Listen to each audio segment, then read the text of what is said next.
नमस्कार व्यूअर्स, मैं हूं अमीश देवगन। रात के समय 9 बजने को हैं और आप देख रहे हैं सीएनबीसी आवाज पे टक्कर का आज का ब्रॉडकास्ट। न्यूयॉर्क के मेडिसन स्क्वायर गार्डन में 29 अगस्त को आरएसएस चीफ मोहन भागवत का बड़ा कार्यक्रम है, लेकिन न्यूयॉर्क के मेयर जोहरान ममदानी कह रहे हैं कि वो इस कार्यक्रम का समर्थन नहीं करते और इस कार्यक्रम को रद्द करने का अधिकार न्यूयॉर्क एडमिनिस्ट्रेशन के पास है या नहीं, ये उनको नहीं पता। खास बात यह है कि भारत के कुछ विपक्षी नेता दबी जुबान में उनका समर्थन कर रहे हैं, गाहे बगाए। ऐसे में प्रश्न खड़ा होता है, द क्वेश्चन अराइजेस, क्या देश से लेकर विदेश तक हिंदुत्व के खिलाफ कोई बड़ा एजेंडा चल रहा है? आज इसी मुद्दे पर होगी जोरदार टक्कर। आरएसएस विरोधी एजेंडा, ग्लोबल प्रोपेगेंडा, और आज सीएनबीसी आवाज के टक्कर के ब्रॉडकास्ट में इसी पे बात।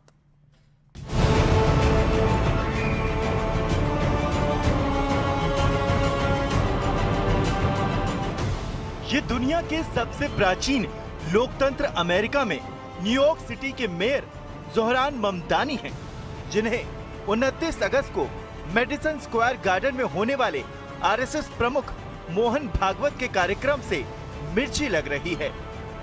Should the rally be canceled though at MSG this weekend?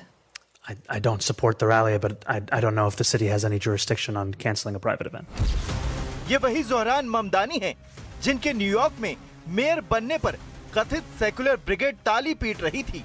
लेकिन हैरानी की बात यह है कि भारत की कई पॉलिटिकल पार्टियां अब भी ममदानी के बयान का खुलकर विरोध करने से बच रही हैं और कुछ नेता तो खुलकर मोहन भागवत पर ही सवाल उठा रहे हैं। क्या करेंगे? पूरी दुनिया में क्या दिखाना चाह रहे हैं? देश के नौजवानों को बर्बाद कर दिया। ये तानाशाही जो देश में चल रही है दो नेताओं की, उसके लिए जिम्मेदार कौन है? आरएसएस है। न्यूयॉर्क का जो मेयर है ममदानी, वो महालेफ्टिस्ट है, जिहादी है, और जब भी कोई हिंदुत्ववादी नेता कहीं हिंदुत्व और सनातन का प्रचार प्रसार करने के लिए, सनातन की परंपरा, सनातन की संस्कृति का प्रचार प्रसार करने के लिए निकलेगा, तो निश्चित तौर पर जिहादियों के पेट में दर्द होगा। सबका हक है बोलना, इनका भी हक है कि जाकर अपना भाषण दे सकें, और जो विरोध करना चाहे विरोध करने का भी उनका हक है। यही लोकतंत्र होता है। न जाने किस दबाव में भारत के विपक्षी नेता ममदानी का विरोध नहीं कर पा रहे हैं, लेकिन अमेरिका की जानी मानी सिंगर और एक्टर मैरी मिलबेन ने ममदानी को जमकर लताड़ लगाई है। Madison Square Garden and is hosting a rally. There's nothing that Mamdani can do about that. There are laws in place in America that prevent an elected official from trying to cancel a private event because he doesn't like it. इसके साथ ही America में रह रहे हिंदू समाज के लोगों ने भी ममदानी के खिलाफ मोर्चा खोल दिया है। लेकिन आज सबसे बड़ा सवाल यही है कि क्या इस मुद्दे पर भी भारत के कुछ नेता तुष्टीकरण वाला खेल खेल रहे हैं? आज इसी सवाल पर होगी देश की सबसे बड़ी बहस। और अब वक्त है प्रसिद्ध विश्लेषण का। ये नजर डाल लेते हैं देश से विदेश तक आरएसएस से चिढ़ का विश्लेषण। पहला फैक्ट, आरएसएस मुखरता से हिंदुत्व की आवाज उठाता है। हिंदुत्व शब्द से देश और दुनिया के कुछ कथित सेकुलर लाल पीले हो जाते हैं। यह पहला फैक्ट है। दूसरा इंपॉर्टेंट फैक्ट है, टुनाइट आई प्रेजेंट आरएसएस को कोसकर, गाली देकर एक कथित वोट बैंक को खुश करने का हमेशा से प्रयास किया जाता रहा है। लेकिन तीसरा फैक्ट यह है कि जमीनी स्तर पर आरएसएस के मजबूत कैडर के आगे देश का ऑपोजिशन, विपक्ष बेबस है, इसलिए दुष्प्रचार और भ्रम फैलाया जाता है। हमेशा कहा जाता है कि भारतीय जनता पार्टी जीतती है क्योंकि उसके पास आरएसएस का कैडर है, और उस कैडर की काट विपक्ष के पास नहीं है। क्योंकि कौन ऐसा होगा जो निस्वार्थ यानी आरएसएस में कई स्वयंसेवक ऐसे होते हैं जिन्हें जीवन भर कुछ नहीं मिलता। ऐसे कईयों के नाम मैं ले सकता हूं, राजकुमार भाटिया, अतुल भाई कोठारी, गोपाल जी, कई सारे हैं, सुनील अंबेकर, कई सारे नाम हैं। कई सारे ऐसे नाम हैं जिन्हें जीवन भर कुछ बड़ा नहीं मिला, लेकिन वो निस्वार्थ अपना काम करते गए और आज आरएसएस को 100 साल कंप्लीट हो गए हैं। चौथा फैक्ट जो कि इंपॉर्टेंट है, आरएसएस की राष्ट्र प्रथम वाली पॉलिसी देश और दुनिया के कई नेताओं को चुभती है। देखिए, जब मोहन भागवत बोलते हैं, जब दत्तात्रेय होस बोलते हैं, तो कई लोगों को लगता है कि ये क्या बोल रहे हैं। अब जेनजी पहिर जो मोहन भागवत ने बोला, वो कहीं ना कहीं प्रैक्टिकल बात थी। अब क्योंकि ममदानी की बात हो रही है, कौन है ममदानी जिसके पीछे कई लोग हमारे देश के भी खड़े हो रहे हैं। 2022 में इसका चाल चरित्र भी देख लेते हैं। ममदानी जो है वो भारतीय मूल का नहीं है, लेकिन उनकी माताजी भारतीय मूल की रही। लेकिन 2022 में टाइम्स स्क्वायर पर राम मंदिर निर्माण के खिलाफ विरोध में यह व्यक्ति शामिल था, जो आरएसएस का विरोध कर रहा है। यानी ये रामलला के 2022 में जब सुप्रीम कोर्ट के आदेश के बाद 550 साल बाद मंदिर बन रहा था, तो ममदानी उसका भी विरोध कर रहा था, विपक्ष जिसका समर्थन कर रहा है। आर्टिकल 370 हटता है इस देश से, और आर्टिकल 370 हटने पर कहा था भारत ने कश्मीर पर कब्जा किया है। यह है वो Zohran Mamdani. New York state assembly की सदस्य जेनिफर राजकुमार को हिंदू फांसीवादियों की कठपुतली तक कहा था। अब 2025 में 20 से ज्यादा अमेरिकी हिंदू संगठनों ने ममदानी पर हिंदू फोबिया का आरोप लगाया था। यह भी सत्य और तथ्य है उसके चाल चरित्र का। लेकिन आज का बड़ा सवाल यह है, आज का बड़ा प्रश्न यह है, अपने घर के आरएसएस पर सवाल उठाने वाले नेता किसे संदेश देना चाहते हैं, यह बड़ा सवाल है। और आइए बात करने के लिए डॉक्टर सुधांशु त्रिवेदी, भारतीय जनता पार्टी के member of parliament, Atul Londhe Patil, प्रवक्ता कांग्रेस पार्टी के, जो कि नागपुर से आते हैं, जो कि आरएसएस नागपुर से ही चलता है। मेरे साथ प्रोफेसर संगीत रागी हैं, आरएसएस के विश्लेषक हैं, अपनी बात रखेंगे। मेरे साथ फराज किदवई हैं, प्रवक्ता समाजवादी पार्टी के। आप तमाम लोगों का स्वागत है। इस समय की बड़ी खबर है, कांग्रेस के सांसद इमरान मसूद का बड़ा स्टेटमेंट आ गया है। मोहन भागवत के कार्यक्रम पे कांग्रेस के इमरान मसूद का बड़ा स्टेटमेंट है। इस कार्यक्रम से क्या हासिल करना चाहते हैं आरएसएस वाले, दुनिया को क्या संदेश देना चाहते हैं? इमरान मसूद ने यह बोला है, देश के नौजवानों को तो बर्बाद कर दिया इन लोगों ने। यह सीधे तौर पर इमरान मसूद ने बोला है। मोहन भागवत के कार्यक्रम पर ममदानी से लेकर इमरान मसूद तक निशाना साध रहे हैं। मैं सीधा रुख करता हूं प्रोफेसर संगीत रागी का। प्रोफेसर संगीत रागी, आखिरकार आरएसएस चीफ को यूएस जाने की जरूरत क्यों आन पड़ी? क्योंकि यहां पर ऐसा लग रहा है ममदानी से लेकर इमरान मसूद तक, इमरान मसूद से लेकर सपा और कांग्रेस तक सभी विरोध में हैं। देखिए,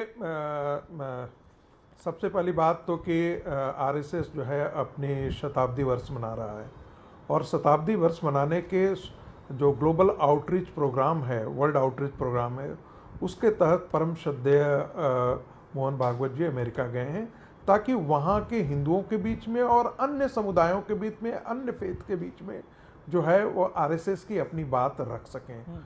तो ये तो एक पहलू हुआ। दूसरा पहलू उसके हम राजनीति पर आते हैं कि क्या ममदानी, यदि आरएसएस के नहीं होते तो क्या ममदानी एक लिबरल डेमोक्रेसी के अंदर किसी को इस तरह से विरोध कर सकते हैं? उत्तर है नहीं। तीसरी बात, क्या ममदानी इस्लामिस्ट फोर्स के नायक हैं? बिल्कुल सही है। राम मंदिर पर विरोध वो प्रकट करता है, 370 जो है उसका विरोध जो है ये बताता है। चौथी बात, जो इमरान मसूद कह रहे हैं कि राष्ट्रीय स्वयंसेवक संघ ने बर्बाद किया, राष्ट्रीय स्वयंसेवक संघ ने तो 42,000 वनवासी क्षेत्रों के गांवों में जाकर के काम कर रही है। वनवासी लाखों जो है वो एकल विद्यालय चला रही है।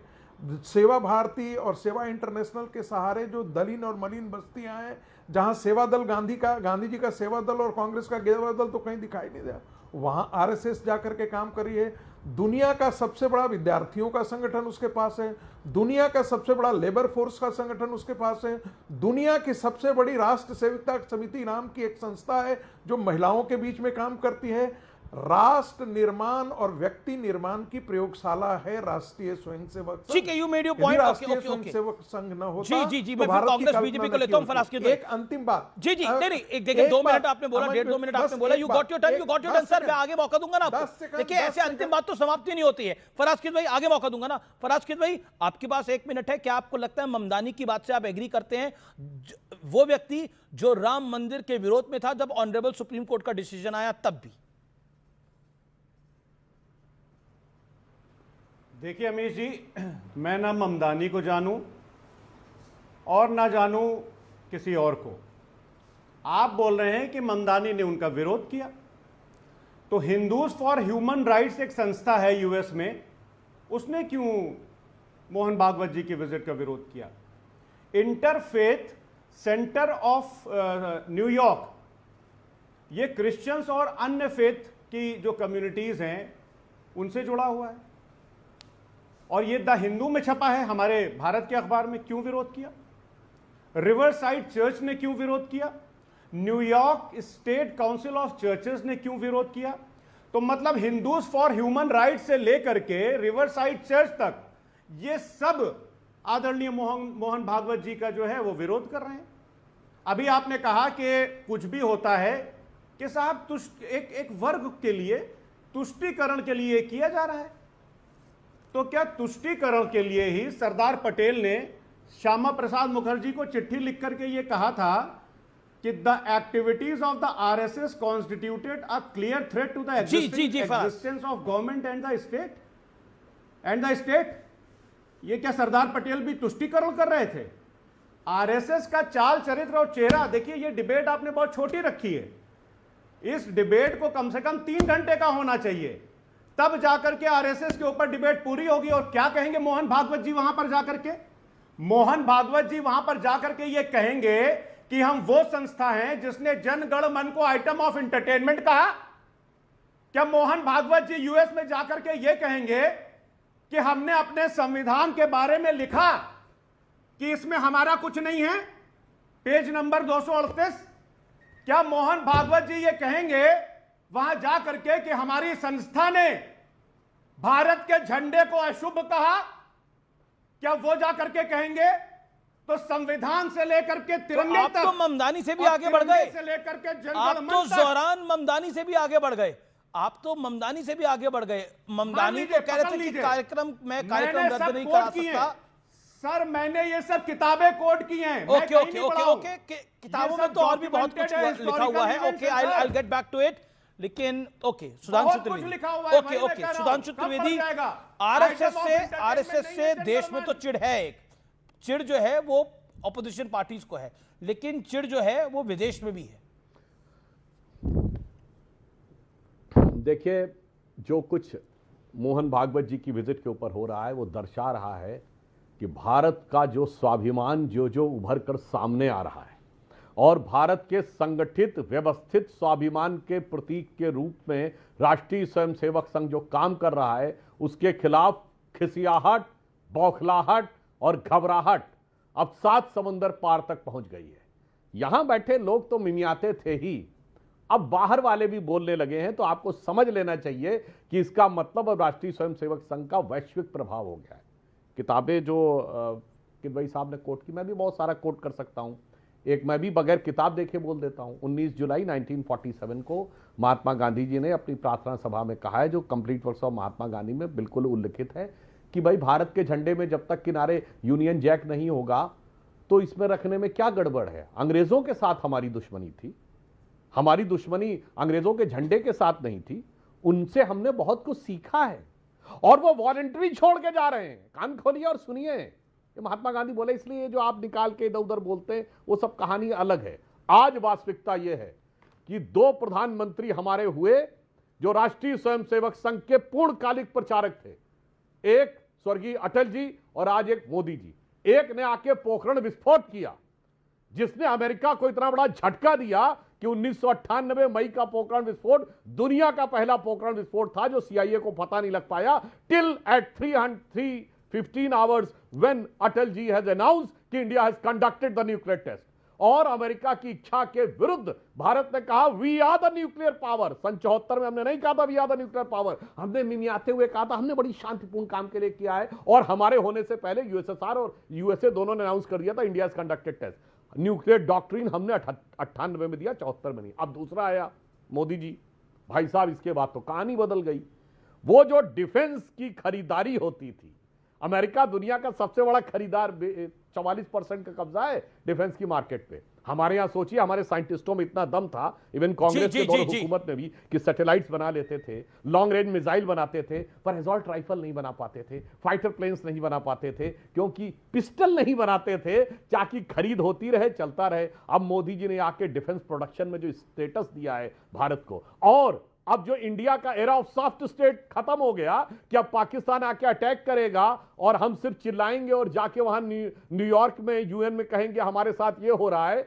अब भारत जाता है, घुस के मारता है और चला आता है। और सैंक्शंस लगे थे अटल जी के जमाने में, भारत नहीं झुका और उभर कर सामने आया मई 98 में। जी Sudhanshu ji, you made your point. Okay, Bill Clinton 5 दिन के लिए भारत में। और सुनिए, नहीं एक लाइन और मोदी जी के जमाने में टैरिफ लगे, सिर्फ चाइना और हम दो नहीं झुके। चाइना तो हमसे 5 गुनी बड़ी अर्थव्यवस्था है, इसके बावजूद भारत नहीं झुका।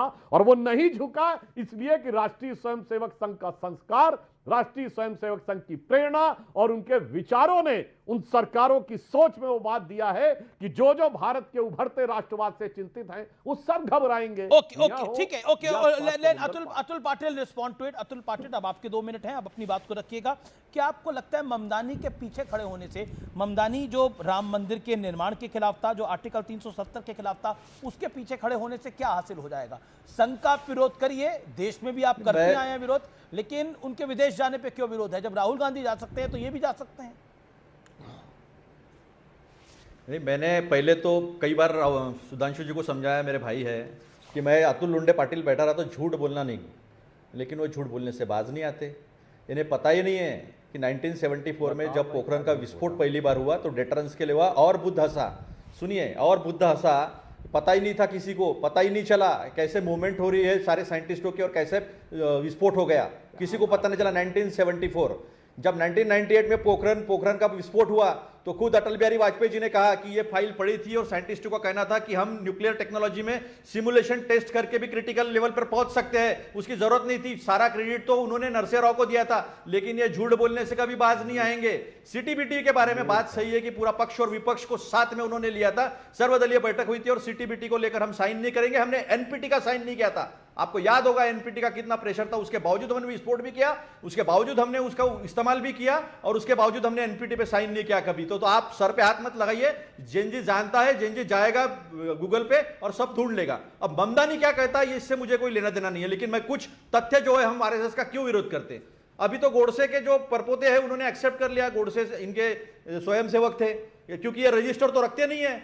और मैं और भी बातें बताऊंगा, रजिस्टर तो रखते नहीं है सभासदों का, लेकिन उसने कोर्ट में एक्सेप्ट कर लिया सारी बातें सावरकर के बारे में जो हमने की, वो कोर्ट में एक्सेप्ट की कि वो सदस्य थे।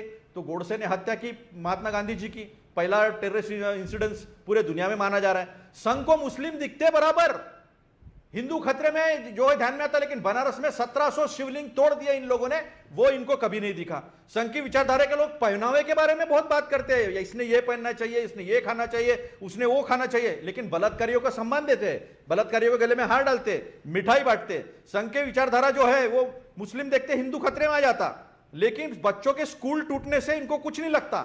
संघ को महिला दुर्गा बनने की बात कहते हैं, लेकिन बच्चों ने कोई कह दिया था बड़ी अभद्र भाषा जो है वो बात करते हैं। खाने पीने पे ऑब्जेक्शन लेते हैं, लेकिन बच्चों को मिड डे मील्स के में मेंढक परोसते हैं, उसके ऊपर वो कभी आहत नहीं होते।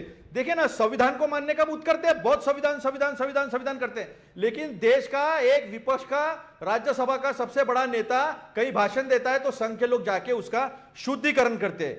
अभी बताइए, खुद मोहन भागवत जी ने कहा था संभल के वक्त, हर जगह जाके हर मस्जिद में जाके हमको शिवलिंग नहीं ढूंढना है।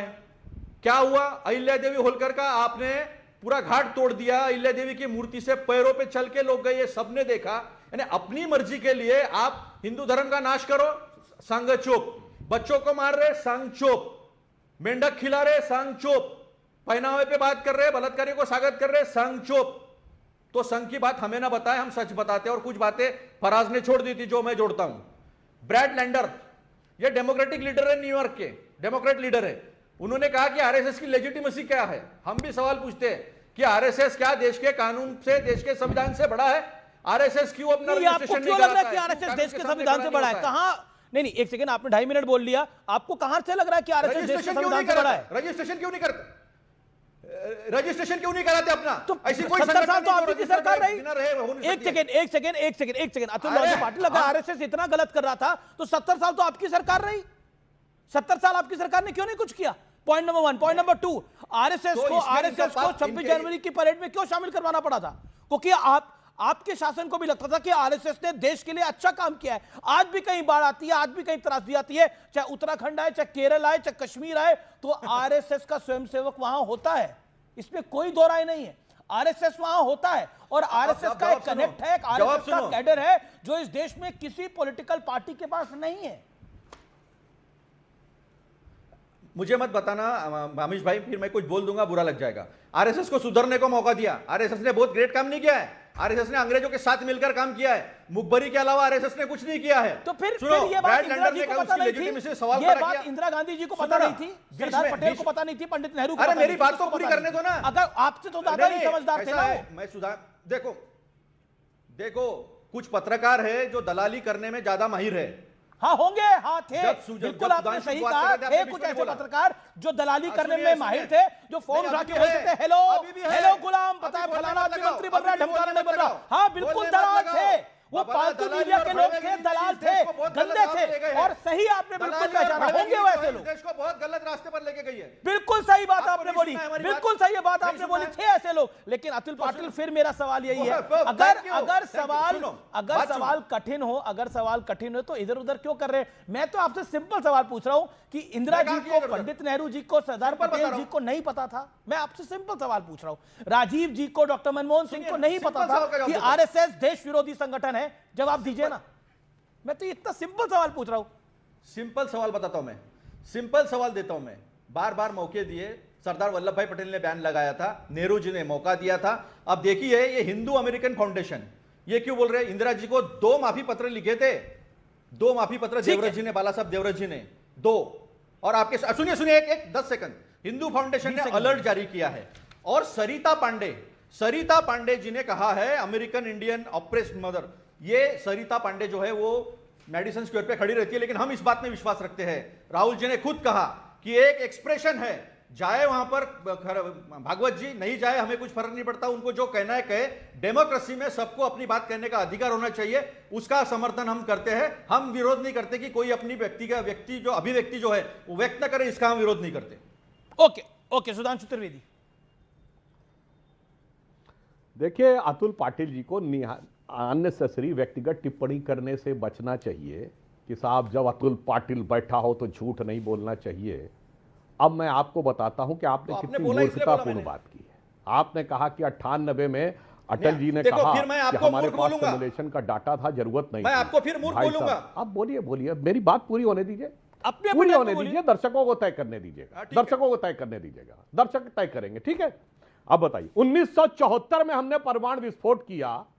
अरे भाई उस समय तो हमारे पास कंप्यूटर डेवलप था ही नहीं, सिमुलेशन कहां से आ गया? बेवकूफी की इंतहा है। अरे 1974 में एक्सप्लोजन का सिमुलेशन डाटा आएगा। अब मैं बताता हूं भाई, अब देखिए बीच में मत चिल्लाइए सर, मैं शांति से बैठ के सुन रहा था। अभी आपको और बिलबिलाने का मौका मिलेगा, स्टेप बाय स्टेप बताता हूं। 1974 के बाद क्या हम पे दुनिया ने आर्थिक प्रतिबंध लगाए? नहीं लगाए, क्योंकि हमने कहा कि हमने हथियार नहीं बनाए। अब आइए, 98 का जो एक्सप्लोजन हुआ 11 और 13 मई 2 दिन हुआ। क्यों? पहले दिन 2, अगले दिन 3, क्योंकि हाइड्रोजन बम से लेके सब किलो टन के हुए। वो लगातार 2 दिन 5 एक्सप्लोजन इसलिए किए गए कि सिमुलेशन के लिए अप्रोप्रिएट डाटा आ जाए। 13 मई के बाद ये बोला गया था कि अब हमने सिमुलेशन का डाटा अर्जित कर लिया, अब हम न्यूक्लियर कैपेबल देश हो गए, अब हमें परमाणु हथियार बनाने के लिए फर्दर टेस्ट करने की जरूरत नहीं है। ऐसे मतलब आप लोग आके अंट बोलने लगते हैं। अब दूसरा फैक्ट आपको बताता हूं, आपने गजब का स्वतंत्रता संग्राम लड़ा है और आरएसएस क्या, दोनों बात बताता हूं। वीर सावरकर को जब जिस वर्ष में 2 जन्मों के कारावास की सजा हुई 1910 में, उसमें कांग्रेस का अध्यक्ष कौन था? विलियम बैडनबर्न, जो ब्रिटिश सरकार का सेक्रेटरी था। और मैं लाखों दर्शकों से कहता हूं, जेन जी से कहता हूं, खोलो अभी फोन और जाके देखो, वीर सावरकर को सजा देने वाला जज कौन था?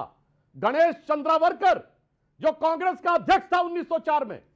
गजब है साहब, कांग्रेस का नेता, ब्रिटिश सरकार का जज, ब्रिटिश सरकार का सेक्रेटरी, कांग्रेस का अध्यक्ष, और ब्रिटिश सरकार इतना बड़ा दुश्मन मान रही है कि 2 जन्मों का कारावास। वो लड़ाई नहीं लड़ रहा था जो ब्रिटिश सरकार के जज और अधिकारी के पैरों तले बैठे थे, वो लड़ाई लड़ रहे थे। इसलिए अब उन बातों को छोड़िए, अब मैं आपको बात बताना चाहता हूं, राष्ट्रीय स्वयंसेवक संघ क्या है। आज मैं आपसे पूछना चाहता हूं, फिर आपने एक मूर्खतापूर्ण बात कही कि अगर रजिस्ट्रेशन नहीं था तो 3 बार संघ पे प्रतिबंध कैसे लगा? मगर बगैर रजिस्टर्ड संगठन के प्रतिबंध लग गया।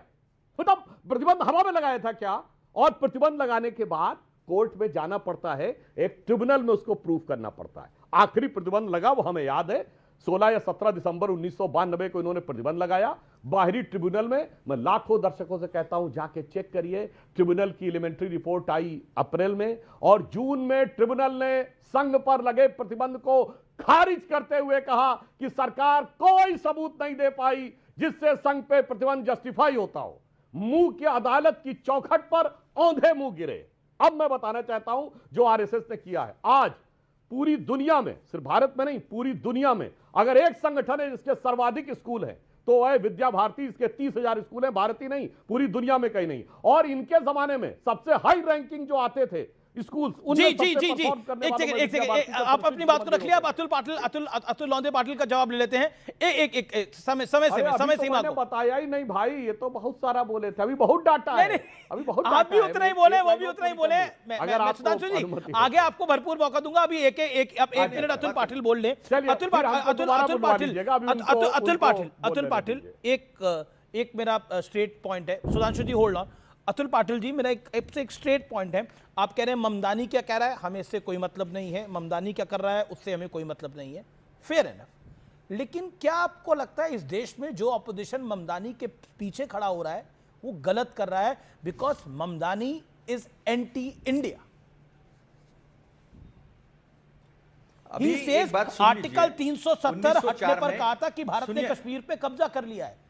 इस लाइन से तो आप भी एग्री नहीं करेंगे। Mamdani is anti India and people who are celebrating Mamdani is not good. See अब पहले तो क्या है, मैंने कहा था कि उन्होंने मुझे मूर्ख कहा, लेकिन इनकी बेवकूफियां अभी मैं बताता हूं एक एक करके। इनकी बेवकूफियां यह है कि 1904 में बॉम्बे के सेशन में इंडियन नेशनल कांग्रेस के सर हेनरी कॉटन जो है वो प्रेसिडेंट थे, कोई गणेश वगैरह कोई ऐसा प्रेसिडेंट नहीं था, पहली बात। दूसरी बात, जो सिमुलेशन टेस्ट की बात है वो मैं नरसिंह राव के जमाने की बात कर रहा हूं। नरसिंह राव के जमाने में आते आते तक साइंटिस्ट ने वो अचीव कर लिया और ये कहना था उसमें, सुनो अभी बीच में बोलो मत, अभी एक एक झूठ में निकालता हूं आपका बाहर। अभी ऐसा है कि तब ये बात हुई थी कि हम सिमुलेशन टेस्ट में वहां पहुंच चुके हो क्रिटिकल पॉइंट तक, अगर हम न्यूक्लियर टेस्ट करेंगे तो फिर पाकिस्तान को मौका मिल जाएगा न्यूक्लियर टेस्ट करने का, वो न्यूक्लियर पावर बन जाएगा और हमारा कन्वेंशनल जो स्ट्रेंथ थी, हमारी कन्वेंशनल ओवर पावर थे हम पाकिस्तान पे, वो खत्म हो जाएगा। ये बात थी और ये खुद अटल बिहारी वाजपेयी जी ने मान लिया था, लेकिन ये कभी मानेंगे नहीं क्योंकि प्रमोद महाजन ने भी आखिरी में ये मान लिया था कि क्या योगदान किया है राजीव गांधी जी ने और क्या योगदान दिया इन्होंने। अब तीसरी बात, ये कोई छुपा नहीं है, मैंने ये नहीं कहा कि न्यूक्लियर कमांड जो है वो अटल बिहारी वाजपेयी जी ने बनाया, अच्छा कमांड बनाया था और नो फर्स्ट यूज जो है वो पॉलिसी भी बनाई थी, वो भी बहुत जो है नेहरू जी के पॉलिसी को कंटिन्यूटी में थी, नो फर्स्ट यूज। क्या हम कभी किसी के ऊपर न्यूक्लियर इस्तेमाल नहीं करेंगे, लेकिन हमारे ऊपर कोई न्यूक्लियर इस्तेमाल करने की कोशिश करेगा तो हम ऑल राइट अटैक करेंगे। तो ये जो अच्छी चीजें हैं वो हम मानते हैं, लेकिन हम झूठ नहीं बोलते और झूठ बोलना हमें आता नहीं है। तो ये सारी बातें। अब रही बात, तो आप अमेरिकन गवर्नमेंट से कहिए ना, अमेरिकन गवर्नमेंट से कीजिए, अमेरिकन कॉन्सुलेट से सारा सपोर्ट निकाल दीजिए, उनका प्रोटेक्शन निकाल दीजिए और कहिए कि आपके देश से हमारे बारे में ऐसा कहा जा रहा है। क्यों नहीं करते आप ये सब? ये बात करते हैं टैरिफ टैरिफ टैरिफ। अरे इतनी बेइज्जती तो देश के प्रधानमंत्री के किसी ने नहीं की जितनी डोनाल्ड ट्रंप ने की है। क्या किया आपने? उनकी एक संगठन है जिसमें उनके सेनेट होते हैं, United states cultural international religious freedom. पर एक बात बताइए ना, देखिए एक ब्लेम 18% आ गया, 18% आ गया टैरिफ। नहीं एक सेकंड पर आपने बोला, आपने खुद बोल रहे हैं 18% आ गया, आप खुद ही बोल रहे हैं 18% टैरिफ आ गया। एक तरफ आप बोलते हैं कि नरेंद्र मोदी डोनाल्ड ट्रंप के आगे झुक गया, सरेंडर कर दिया। राहुल जी नहीं, पहले कितना था? अतुल पाटिल या तो सुन ही लीजिए या तो सवाल ही सुन लीजिए। अतुल पाटिल नहीं आप अतुल पाटिल जी या तो आप बोल लीजिए या मैं बोल लूं। मैं सब प्रश्न पूछ रहा हूं, फिर आप जवाब दीजिएगा ना। मैं कह रहा हूं, आप कहते हैं कि नरेंद्र मोदी सरेंडर कर गया, लेकिन फिर भी टैरिफ लगा दिया ट्रंप ने। या तो सरेंडर करा होता तो टैरिफ नहीं लगता, लेकिन टैरिफ भी लगा, तो सरेंडर कहां से कर किया? तो या तो आपकी एक थ्योरी तो गलत ही है ना पूरी तरह से, एक थ्योरी तो गलत ही है ना। आप भी एग्री करेंगे इस बात से। अब तो उस बात को समय हो गया। आपको भी पता ऑपरेशन सिंदूर में बजरंग बली का नाम लेकर हम क्या कुछ करके आए हैं, आपको भी पता है। वो बजरंग बली का नाम लेकर ऑपरेशन सिंदूर में हम क्या कुछ करके आए हैं। आज भी पाकिस्तान उन जख्मों को जब कुरेदता है तो उससे रिसाव होता है, डरता है पाकिस्तान आज के हिंदुस्तान से। ये सत्य है। इससे पहले कब हमने घर में घुस के मारा? इससे पहले कब हमने घर में घुस के मारा था बताइए? हर वक्त, अरे लाहौर तक चले गए थे लाल बहादुर शास्त्री, वो देश के 2 टुकड़े कर दिए, नया बांग्लादेश को जन्म दे दिया, सर्जिकल स्ट्राइक किया हमने तो नया बांग्लादेश, बधाई हो बांग्लादेश जन्म में आया। फिर वही बात आपने खुद ही कहा 18% टैरिफ लगा तो सरेंडर क्यों किया? अरे सरेंडर किया इसलिए 18% टैरिफ लगाया। 0 और 3% था और हम लोग 130 और 140% हर्ले डेविडसन से लेके सभी इस पर लगाते थे। 70 बार बोला कि मैंने 71 आपने बोला ना 71 में गए थे, आपने बोला हम पाकिस्तान के अंदर 71 में गए थे, हमने पाकिस्तान के 2 टुकड़े करे, ये आपने बोला। फेयर है ना, आपने ये बात अरे मैं लाल बहादुर शास्त्री 65 में थे मेरे भाई। एक सेकंड 65 में लाल बहादुर शास्त्री गए थे। नहीं एक सेकंड, आपने बोला 71 में गए, 71 में ही तो पाकिस्तान के 2 टुकड़े हुए ना, 71 में गए थे। 71 में क्रेडिट इंदिरा जी को जाता है, 71 में 2 टुकड़े हुए पाकिस्तान के, लेकिन ऑपरेशन सिंदूर में सर्जिकल स्ट्राइक में मोदी को क्रेडिट नहीं जाता। ये भी अगर आप अगर इसको भी इक्वेट करेंगे तो प्रश्न चिन्ह खड़ा होगा। दूसरी बात, 71 के बाद ये सवाल बड़ा इंपॉर्टेंट है, इसका जिसके पास जवाब हो वो हाथ खड़ा करे। 71 के बाद Atul Patil, with all fairness, 71 के बाद कब भारत, विवेक भी जुड़ गए हैं, कब भारत पाकिस्तान के अंदर घुसा और मार के आया? 71 के बाद when it happened, tell me today. और दिल पे हाथ रख के बोलिएगा, आप देश प्रेमी आदमी हैं। अरे इतने बार घुस के मारा है, कब तो जरूरत क्या है? आप मुझे तारीख और साल बता दीजिए, मैं चुप हो जाऊंगा। यही बात सुनो। नहीं मैं पूरा आपको बताता हूं जी, पूरा आपको बताता हूं, सुन रहा हूं मैं। तो ये सब कांग्रेस ने करते बराबर। 71 के बाद कारगिल में वॉर हुआ। कारगिल वॉर में वही हार्वित्जर तोप जो है जिसे बोफोर्स के नाम से बदनाम किया था, सबको क्लीन चिट मिल गई। अभी वही हार्वित्जर जो है उसने कमाल किया था, पहले आपने शुरू किया था। सुनो ना, एक मिनट, हम अपनी टेरिटरी डिफेंड कर रहे हैं। 1 मिनट सुनो ना। अभी भी अब देखो, जो सैन्य ने किया हमारे, उसको सलाम है। आप सैन्य के बीच में मत आइए। अब बात सुनिए, ट्रंप को जवाब क्यों नहीं दिया, ये सवाल था। नहीं सही, आपकी बात में हर सवाल, अतुल भाई आपकी बात, हर बात को मैं लेजिटिमेट मान रहा हूं। Your prime opposition party, your point is legitimate. लेकिन देखिए, मैं तो आपसे इतनी प्यार से सवाल पूछ रहा हूं, मुझे पता है आप मुझ पे गुस्सा नहीं करेंगे। मैं बिल्कुल चाहता हूं कि इत्मीनान से आप मुस्कुरा के जवाब दें इस बात का। मुझे बताइए 1971 के बाद हम कब एंटर करे और हमने पाकिस्तान की टेरिटरी में घुस के मारा? It is a very, Atal ji की रिजीम थी, राजीव जी की रिजीम थी, डॉक्टर मनमोहन सिंह की रिजीम थी, बड़ी सारी रिजीम्स गई उसके बाद। कब हमने एंटर करा एंड हमने ये करा काम, आप मुझे बता दीजिए। मैं बात को यहीं खत्म कर दूंगा। हमारे जवानों ने सियाचिन की बैटल में भी घुस के उनके भी कपड़े छीन लिए थे, ये भी सबको मालूम है।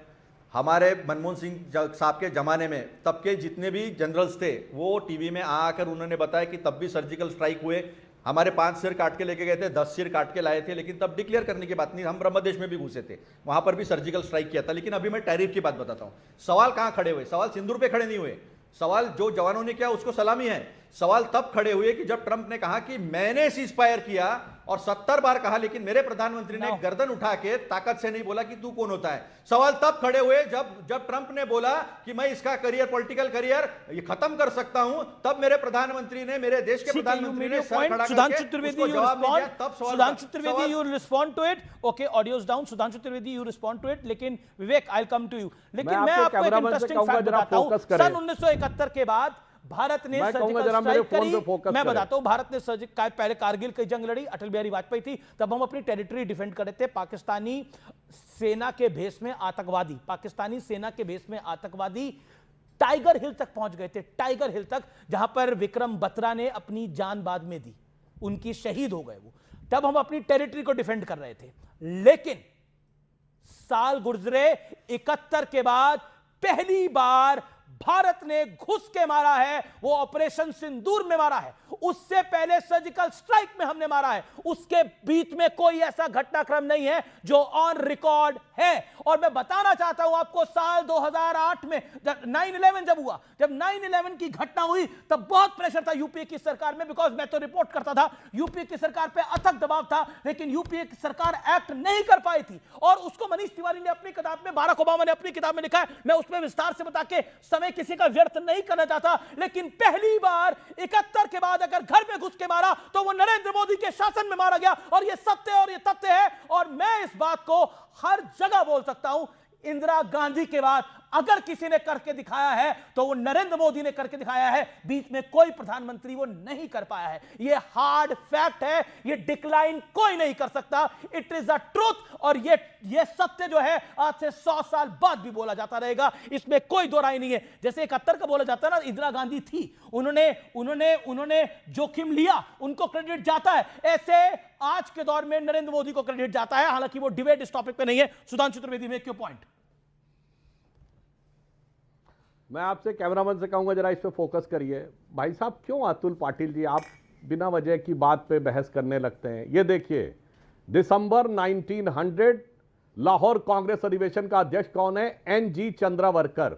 ये वही जज है जिसने वीर सावरकर को फांसी की सजा दी। 1904 की बात भाई ये अंग्रेज सरकार का जज। आपने 1904 अरे भाई तो पूरा देख लिया करो भाई। 1900 देखो आपका अध्यक्ष रहा है, आपको अपनी पार्टी का अध्यक्ष बोला भाई, याद दिलाना पड़ता। अब सुनिए, अब अगला। अरे कोई, हाँ यही तो आपने 1904 सुना और आगे पीछे नहीं जाके देखा। हाँ मैं मानता हूं 1904 था, मगर 1900 था, मगर अध्यक्ष तो था भाई। अब मैं पूछना चाहता हूं ये रिश्ता क्या था कि कांग्रेस का अध्यक्ष ब्रिटिश सरकार में जज बन जाता था? और सुनिए, अशफाक उल्ला खां और राम प्रसाद बिस्मिल को फांसी हुई तो उस समय जो काकोरी के हमारे क्रांति के लेकर हुआ, ये बताइए उसमें ब्रिटिश सरकार का वकील कौन था? कांग्रेस का नेता जगत नारायण मुल्ला, जो 1916 लखनऊ कांग्रेस अधिवेशन में, जिसमें आपने मुस्लिम लीग के सामने समर्पण करके सेपरेट इलेक्टेड मांग लिए थे, उसमें स्वागत समिति का अध्यक्ष था और उसकी अध्यक्षता अंबिका चरण मजूमदार की थी। अब खैर छोड़िए, उस विषय पे जाते हैं। 71 पे आते हैं। 71 क्या गजब की लड़ाई थी, वाह क्या गजब की थी। सेना ने तोड़ दिया बांग्लादेश को और हमने 93,000 प्रिजनर ऑफ वॉर वापस किए और उसके बाद अपने जो 56 पाकिस्तान में थे वापस लिए नहीं। मतलब गजब की कूटनीति थी। 93,000 कैदी वापस लिए, वापस कर दिए पाकिस्तान के, और अपने 56 वापस नहीं लिए। सिंध के आसपास 13,000 स्क्वायर किलोमीटर एरिया हमने कब्जा कर लिया था, वो हमने वापस छोड़ा। पीओके तो छोड़ो, भुट्टो ने लिखा जब वो वहां गए तो उनका स्वागत हुआ जैसे जंग जीत के आए। और सैम मानेकशॉ जो उस समय इंडिया के आर्मी चीफ थे, जो कि फर्स्ट फील्ड मार्शल थे इंडियन आर्मी के, उन्होंने उनका ओरिजिनल वॉइस में वीडियो अवेलेबल है, कोई जाके देख ले। अपने इंटरव्यू में उन्होंने कहा, उन्होंने इंदिरा जी से कहा कि what you have done, Pakistan has made a monkey out of it, हमारा बंदर बना दिया पाकिस्तान ने। यानी हम ये सुलह की शक्ल को संवारते रहे, जीतने के बाद बाजी हारते रहे। अब मैं इस पे बात बताता हूं जो आपने कहा। एक बात ये बता दूं, आरएसएस ने क्या किया। विषयांतर में दाएं बाएं भाग गए बहुत ज्यादा। आपके दर्शकों को जरूर पता होना चाहिए कि आरएसएस का इस देश के लिए योगदान क्या है। सर्वाधिक अगर स्कूल किसी एक संगठन के है विद्या भारती, तो वो आरएसएस का है। वनवासी क्षेत्रों में क्रिश्चियन मिशनरीज के अलावा अगर सबसे बड़ा संगठन काम करता है जान जोखिम में डाल के वनवासी कल्याण आश्रम, तो आरएसएस का है। अगर वनवासी क्षेत्रों में वो लोग जो अपने बच्चों को स्कूल नहीं भेज सकते, उनके लिए एकल विद्यालय चलाता है, तो वो आरएसएस का है। अगर 91,000 दलित पुजारी बनाए हैं तो विश्व हिंदू परिषद ने, जो आरएसएस का है। अगर सबसे बड़ा विद्यार्थी संगठन है अखिल भारतीय विद्यार्थी परिषद, तो वो आरएसएस का है। अगर सबसे बड़ा धार्मिक संगठन है विश्व हिंदू परिषद, तो आरएसएस का है। भारतीय किसान संघ जो कि किसानों में सबसे बड़ा संगठन है, वो आरएसएस का है। भारतीय मजदूर संघ जो सबसे बड़ा मजदूरों का संगठन है, वो आरएसएस का है। और भारतीय जनता पार्टी जो दुनिया की सबसे बड़ी पार्टी है, उसके दोनों प्रधानमंत्री आरएसएस के प्रचारक रहे हैं। और इसीलिए मैं Vivek wants to respond. Okay Vivek, do you think there is a fear of RSS? RSS का एक डर है, आरएसएस का पॉलिटिकल डर है, क्योंकि आरएसएस अगर आती है तो अपने तरीके से काम करती है। ये पॉलिटिकल डर है विवेक, आपके नैरेटिव को। ये बिकॉज ये आपके पॉलिटिकल डर ये नहीं है कि आरएसएस आएगी तो अपने तरीके से काम करेगी। नहीं, डर इस बात का है ये देश तोड़ देंगे। जिस तरीके की नीतियां 2014 के बाद से यहां पे इंप्लीमेंट की जा रही हैं और रिलीजियस एक इनटॉलरेंस इस मुल्क में आ गई है। हिंदूज बड़ी रेस्पेक्टेड कम्युनिटी थी अक्रॉस द वर्ल्ड, हमें शांति का प्रतीक माना जाता था, हमारे मंदिरों को शांति का प्रतीक माना जाता था। नहीं, कम अगेन आपने बोला हिंदूज बड़ी रेस्पेक्टेड कम्युनिटी थी, वर्ल्ड वाइड थी, क्यों अब नहीं है क्या? यस, नहीं हमें बता आ रहा हूं ना उसी के ऊपर। अब क्या हो रहा है, चार देशों के नाम लूंगा, United states of America, United kingdom, Australia and Canada. 4 देशों की तरफ नाम ले रहा हूं। इंग्लिश स्पीकिंग देश है, भारतीय वहां काम करते हैं, हमारे मंदिर वहां पे हैं। गूगल पे जाकर के सारे दर्शक न्यूज 18 के चेक कर लें हिंदू फोबिया कैसे 2014 के बाद वहां फैला है, हमारी कम्युनिटी के खिलाफ किस तरह के प्रोटेस्ट हुए हैं, हमारे मंदिरों पे कैसे हमले हुए हैं और क्या क्या हुआ है, और हम लोगों को एक हेट का प्रतीक माना जाता है इस सरकार और आरएसएस की वजह से। हिंदुओं के मंदिर पे हमले हो रहे हैं, उसका दाव के खिलाफ आरएसएस पे हिंदू फोबिया फैला रहा है आरएसएस। मंदिरों पे हमले हो रहे हैं। नहीं कमाल है, हमको हमारे मंदिरों को तोड़ा जा रहा है, पहले भी तोड़ा गया, अब भी तोड़ने का प्रयास हो रहा है, तो वो आरएसएस की वजह से हो रहा है। अब आप बताइए, विवेक श्रीवास्तव, सवाल का जवाब देना पड़ेगा। क्या आप सपोर्ट करते हैं जो ममदानी बोल रहा है? जो ममदानी बोल रहा है, क्या आप सपोर्ट करते हैं इस बात को? Absolutely I support him, I support him. He is an American national, I have nothing to do with him, लेकिन वो भारत मूल का है। उसकी मां का मैं एक फैन हूं, जिस तरह का आर्टवर्क वो बनाती हैं, और मेरे ख्याल से वो एक प्रोग्रेसिव आदमी है। उसको लग रहा है कि साहब ये यहां पे तो जो इन्होंने करा हमारे मुल्क अमेरिका में भी आएंगे, ओके, वहां भी इसी तरह की चीजें फैलेंगी, और मेरे न्यूयॉर्क के अंदर हिंदू मुसलमानों प्रोफेसर संगीत रागी will reply to it. भेदभाव बढ़ेगा, संगीत रागी, रिलीजियस इंटॉलरेंस बढ़ेगी। प्रोफेसर रागी, ही इज जवाब। Absolutely correct. Okay, audio sound professor Ragi, 40 seconds. देखिए, जो पार्टी और जो आइडियोलॉजी चाइना को अपना नेता मानता हो और चाइनीज़ माओ को कहता हो कि माओ हमारा भी अध्यक्ष है, उससे हम ऐसी ही उम्मीद कर सकते हैं। मित्रों की डायरी पढ़नी चाहिए, तब आपको पता लगेगा कि ये जो कम्युनिस्ट आंदोलन है भारत के अंदर, वो कितना भारतवर्ष के खिलाफ जासूसी में शामिल था, आज़ादी के पश्चात भी। आज़ादी के पहले तो था ही, आज़ादी के पश्चात भी। मज़ेदार बात यह है कि जिसको आप कह रहे हैं, ममदानी को आप सपोर्ट करने जा रहे हैं, वो भारत विरोधी है, भारतीय राष्ट्रवाद का विरोधी है। आप उसके साथ खड़ा होकर के आप क्या बताना चाहते हैं? और वो टॉलरेंट आइडियोलॉजी है। बार बार मैं कहता हूँ कि जो मुस्लिम जगत है, उसकी आइडियोलॉजी तो टॉलरेंट हो ही नहीं सकती है। पॉलिटिकल इस्लाम को यदि जिसने भी पढ़ा होगा, वो बहुत अच्छे तरीके से जानता है कि ये एक्सक्लूसिविस्ट डॉक्ट्रिन है। और ममदानी क्या कहता है? आरएसएस एक्सक्लूजनरी है। भाई इस्लाम अपने विवेकानंद जी ने कहा है, स्वामी विवेकानंद ने कहा है, रविन्द्रनाथ टैगोर ने कहा है। Respond to professor Ragi. आप उनके collected works of professor Ragi, collected works of respond to professor Ragi Tagore. Okay, audio sound, you made your point.